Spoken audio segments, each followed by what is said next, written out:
welcome to our looking at the upcoming scriptures for this weekend celebration.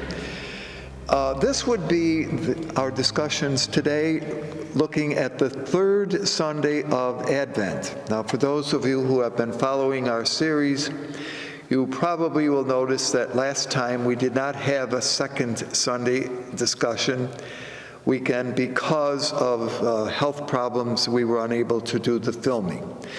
But what we are looking at, the readings that are chosen for this week, of course, are from the prophet Zephaniah, the third chapter, verses 14 through 18a, from the letter of Paul to the Philippians, chapter 4, verses 4 through 7, and from Luke's Gospel, chapter 3, verses 10 through 18.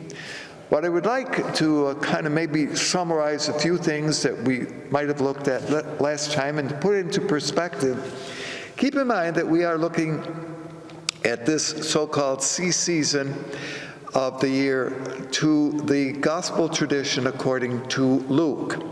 Luke, of all of the evangelists, is often very interested in making sure that the story of Jesus is placed into the context of time that people would have been familiar with. Now, some have called Luke the historian, but his history, and that's true, he does connect things historically, but his history is always geared by an interpretive viewpoint, as when you think about it, is most history. It's always who is telling the narration and what are their interests and what are their concerns. So you will remember, tracing back a little bit to last weekend's readings, that Luke had begun his third chapter.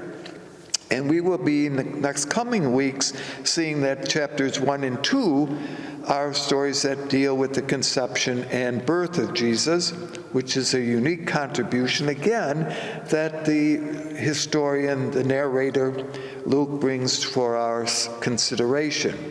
Chapter 3 is concerned basically in the opening verses with John the Baptist. Now, John the Baptist is dealt with in all four of the evangelists, but it is in this gospel more than any others that a relationship between Jesus and John is developed. Now, I think we may have looked at this at an earlier time, keeping in mind that there was a strong community of believers who had joined the group that John was forming, although he lived, as we heard, in the wilderness, that is, in the territory down along the Jordan.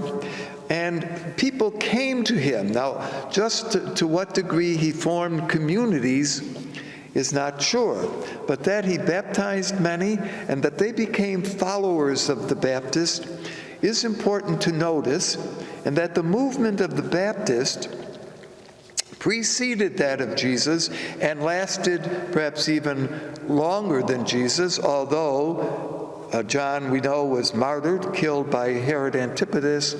Nevertheless, the loyalty to John sustained membership for many, many decades after the death of John and after the time of Jesus.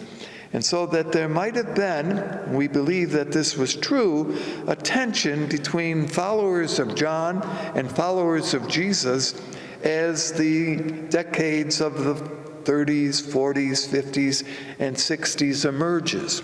And one of the ways in which Luke deals with this is to present John in a favorable way, but always pointing out that as wonderful as John was, Jesus was, if we can use that expression, better. So I just mentioned this, that this is one of the concerns of the Lucan writer that brings us, as we will notice, much more information about John than perhaps we learn from the other evangelists put together. Luke, you remember, had begun by pointing out that John came on the scene during the political reign of the Emperor Tiberius Caesar. Tiberius had come to rule the Roman world in 14, and he would remain in that position until the year, many years later, and in fact 29 would have been the time that we're talking about here. That he came during the time that Pontius Pilate was governor of Judea. That would be between the years 26 and 36. Important to notice. And I may not like history and dates and all of that, but it kind of, to put things into perspective, those kind of considerations do become necessary. And that Herod, this was not Herod the Great, but this was Herod Antipas, one of the three sons of Herod the Great, who, when Herod the Great had died, we believe in the year 4 before the common time, his rule, and we may have discussed this in the past, so won't really go into that in great detail here, but had really come onto the situation politically and religiously, and these divisions were not that clear in the earlier times. In the year 37 before the common time, and he kept that position until, as I mentioned, his death. When his sons took over, they were called tetrarchs. Now, technically, the word tetrarch means four units. But what the fourth unit here was, it's not ever very clear. But he had three sons, and they all got a territory, and Herod Antipas got the territory where Jesus would be conducting his ministry, namely the Galilee and Perea, which was the other side of the River Jordan. His brother Philip got, as we saw earlier on, the territory of Caesarea Philippi and that area. And the other brother, Archelaus, got the territory of Judea, which was the southern kingdom, but he was really mismanaged and not well liked by any, so that in the year 6 of the common time, he was recalled by Rome, and they replaced it with procurators, of whom, as I mentioned, Pontius Pilate was one. The high priest mentioned are Annas and Caiaphas. Caiaphas was the son-in-law of Annas, and although Annas' position as high priest came to an end, he had that position from the year 6 to 15, and it was taken over then in the year, what happened between, I'm not sure, but in the year 18 to 26, Caiaphas was in charge. But Annas, as kind of the father-in-law, we believe had kind of a control somewhat over Caiaphas, although he acted on his own. Now, all of this information, by the way, a lot of it comes from a Jewish historian known as Josephus. And we have mentioned him before, and maybe on another occasion we'll go into a little detail about his importance in giving us some background to the times and places in which Jesus lived. So I repeat all of that, and some would say, well, how important is that? It is important in keeping the larger story of Luke and his presentation of Jesus in view. Now, you will remember that John is pictured as living in the desert or the wilderness. And why that's important is that, of course, was where Israel, coming out of the days of slavery in Egypt under Moses, had lived in the wilderness, and it had been there that preparation for entering into the land of promise had taken place.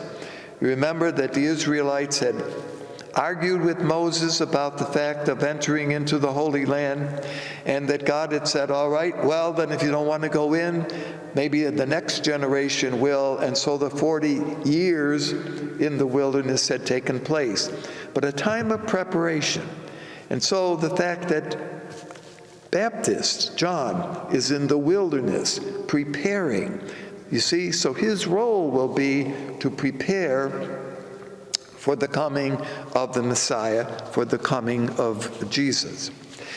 It is there, and that we heard a little bit about last time in verses 1 through 6 of chapter 3.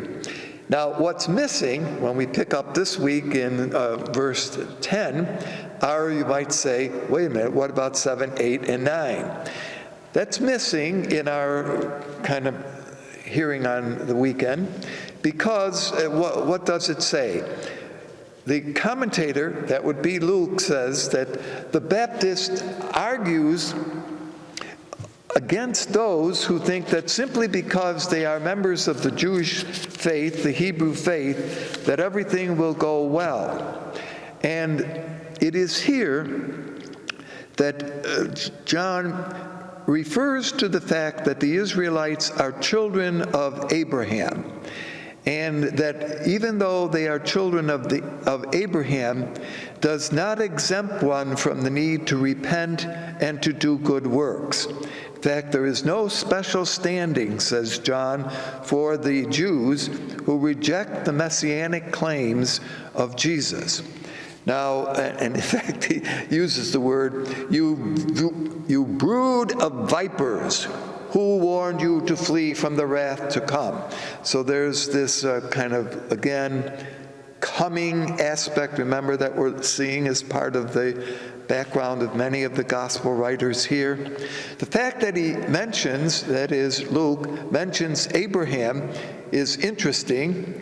Just as an aside, the gospel writer Matthew mentions Abraham 6 times. The gospel writer Mark mentions Abraham once. The gospel writer John mentions Abraham 9 times. And the gospel writer Luke mentions Abraham 14 times. So he is very interested in some ways in seeing the connection between Jesus and his teaching and the teaching and life of Abraham. Now, all of that is just a kind of a little aside. But remembering, too, that the essential audience, we believe, of Luke was a Gentile audience. Not that there weren't some members of the Hebrew or Jewish community part of Luke's group, but primarily it seems to have been what we would call a non-Jewish community of believers. And so that's, again, why the emphasis that Luke often makes on those kind of things. All right, now, what we find in verses 10 through 18 is material, much of it that is not found in any of the other evangelists, because they do not go into giving us an explanation of what the teachings of John were. And again, as an excellent storyteller, one will notice that he often uses the idea of 3. We will see that as we go through the year, how often the parables of Jesus and things like that revolve around 3. So here, 3 groups come to John in the wilderness or in the desert. And they ask him basically the same question. Now, what are the 3 groups? Just the general Hebrews, whoever they are, as it were, we might call it the family, although they're not a family as blood-related, but certainly a family as faith-related. Toll collectors come, and soldiers. So it's interesting, who are the 3 groups who raise the same question: what should we do?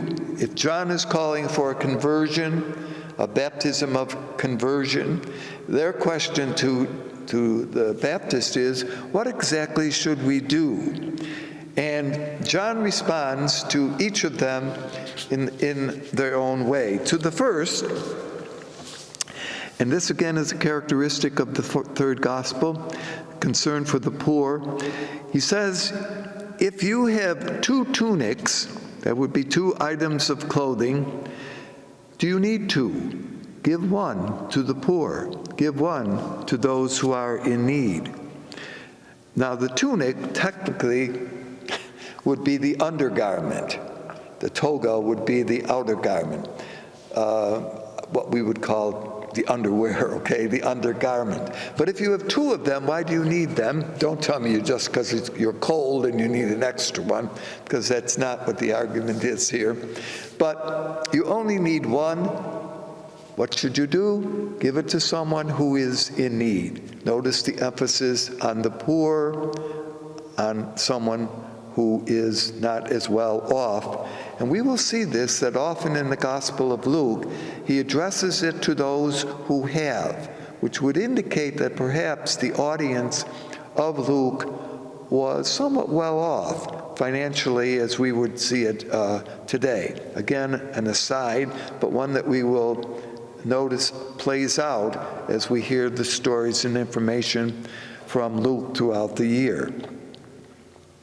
The next group, the text calls them tax collectors. Now that perhaps is not exactly correct. It might be more correct to call them toll collectors. Now, tolls in the first century world were collected on all kinds of goods, especially when it came to the place where the toll booth was. Those which were entering, those items which were leaving, those items which were being transported across the district. So therefore the toll booths, or the toll collection points, I don't know that they were booths like we think, but perhaps they were houses, would often, though, however, be located at places like bridges, gates, or landings for boats. So places where if you wanted to move from one section to the next, you could escape, okay? And so there were tolls placed on the items and on the travelers and all kinds of items that were connected with transportation issues. Now, the chief toll collector, and we will meet one of him later on in Luke's story, had working under him, see, so that's why he's called the chief, other toll collectors, and these toll collectors, these employees, were often homeless folk who had no particular roots, who were incapable really of any other work. And so therefore, they had to kind of exercise this job of collecting these tolls, but they were responsible to the chief toll collector, who, what happened, you remember, is the Romans, of course, were the overrider of all of this, would say to the chief toll collector, we would expect, let me just put this in simple terms, maybe we would expect $100 for the year. All right, now what the chief toll collector had to do was to find a way to make sure that the $100 was collected, but then he also had to get money collected for his own interests. So let's say now he's going to say, I got to think in terms of $130, because out of that extra $30, some of that I'm going to pay to the local toll collectors, that is, the ones who are working under me. So you see, it was all kind of system, and the chief toll collector had to pay the total $100 before the year began. So it wasn't after he got it all, but it was before. So therefore it was incumbent upon this man to make sure that he at least got the $100 back, but of course in the process could get more because he could regulate the amount that he was charging. And that's why toll collectors were not well liked and were often considered to be somewhat crafty in making profit for themselves. Now that may not always, we can always be careful, you don't judge one or a couple by the whole, but that I go into all of that was the process that went on, so that when John now says to their question, what should we do? He says, be fair. Do not overcharge. Do not take advantage of those who need to pass through or to have their goods taxed. And so very practical, and as I mentioned before, Luke's advice to his audience is always very practical, and we will see a number of issues that develop throughout the ministry of Jesus deal with very practical issues, something that Luke sees Jesus as aware of and concerned about. So do not take advantage of your fellow persons, whoever they are, either Jews or non-Jews, is the advice that is given to the toll collectors. And finally, the soldiers come. Now, there were really no Roman legions stationed in Palestine in the time that Jesus was there. But really, they were Palestinian Judeans who worked for the Romans. They were exempt from services in the Roman army, but they would be enlisted in service, often to Herod Antipas. They worked for Rome, and in that sense were given certain authority that Roman soldiers had. So John, in effect, says to those who raised this question, what should we do, who came to him, shake no one down or threaten to report them to authorities. So that, of course, was something they could do, and he says you should not do. Luke, as an aside, seems unwilling or unable to propose reform for unjust tax systems, or even to encourage conscientious objection to that. So we might have hoped that some of that kind of thought would have entered into the teachings of Jesus and the actions of Jesus, but again, we cannot judge by our times, need to judge by the times in which they took place. So rather than convincing Gentiles that Christians, and that of course is something that kind of flows through here, Christians are not a threat to Roman civilization, and therefore portrays, as we will see, the military generally in a very positive light. So again, as he's narrating his stories of Jesus, he keeps the position of his fellow believers in mind, and he wants to make sure, see, at a time in which, and as we pointed out, Luke's gospel is written at least, if you think Jesus 30, writing the gospel sometime in the 80s, at least 50 years later, that the emerging Christian communities, and again, as we mentioned in our first talk about Luke, that he wrote the companion piece called the Acts, that the Christians are no threat because of their beliefs to Rome and to the establishment and culture of the Roman world. So this gospel writer, more than any other, is certainly very sensitive and aware of that. So those would be, and this is material, as I mentioned, that is found only in the Lucan story of what the teaching of the Baptist was. You know, we're always interested in what exactly did he say. Well, the other gospel writers have him, of course, pointing to Jesus, making the point that he is only the servant of Jesus, not worthy to untie his sandals, etc. And that's important to notice because that's the Christian way of dealing with the Baptist, John, and his teaching. But it's interesting here that Luke does give us a little insight into exactly what he was teaching. The bottom line here is that whichever group and all who came to the Baptist, there should be nothing that hinders a good relationship to God.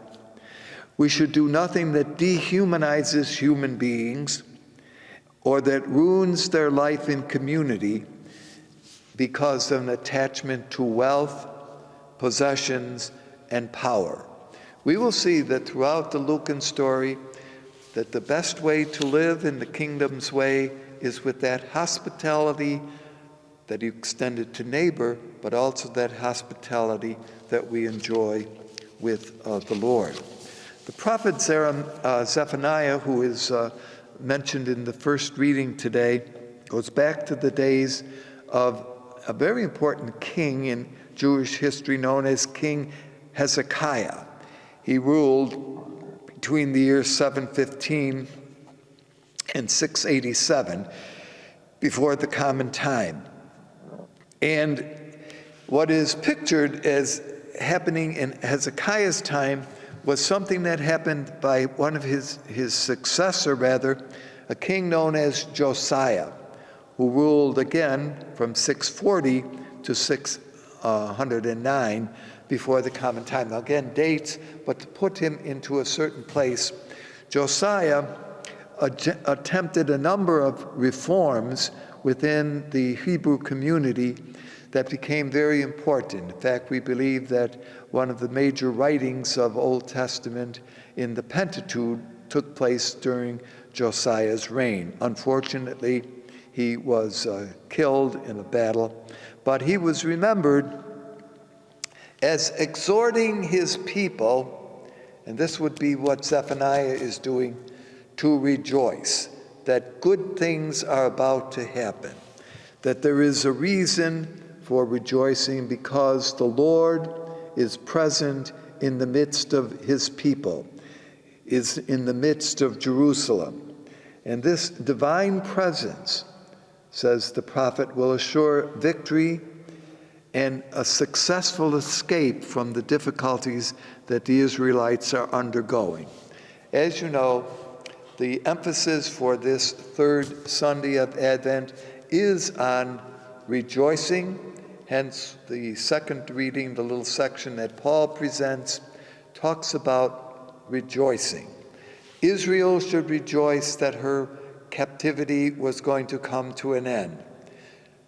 John, we should rejoice that the Messiah is going to come and a new age is about to dawn. And so the theme of this third Sunday of Advent is, as you know, even described by the color, for example, that is worn in some of our vestments, a rose color. Those of you who are keeping the Advent wreath will notice that the third candle is rose. And by the way, that's for this third week, not for the fourth, as some misunderstand that. All of this, rejoicing, is an attitude and a quality that sometimes is difficult in life amid the sufferings and pains that everyone experiences, whether it's personally or whether it's as a community. But the Baptist stands as the proclamator.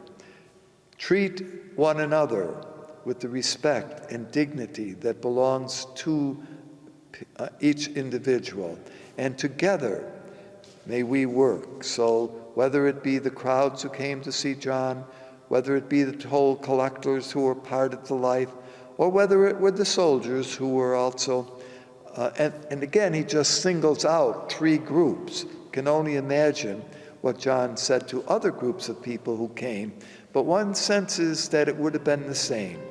Respect them, be careful of how you use the wealth and goods that have been given to you, and be also very careful about how you use the power and position that is given to you. Advent is a time to rejoice. Advent is a time to look at what we have as gifts of God and be generous in sharing those gifts. Thank you for being with us. and hope to see you again.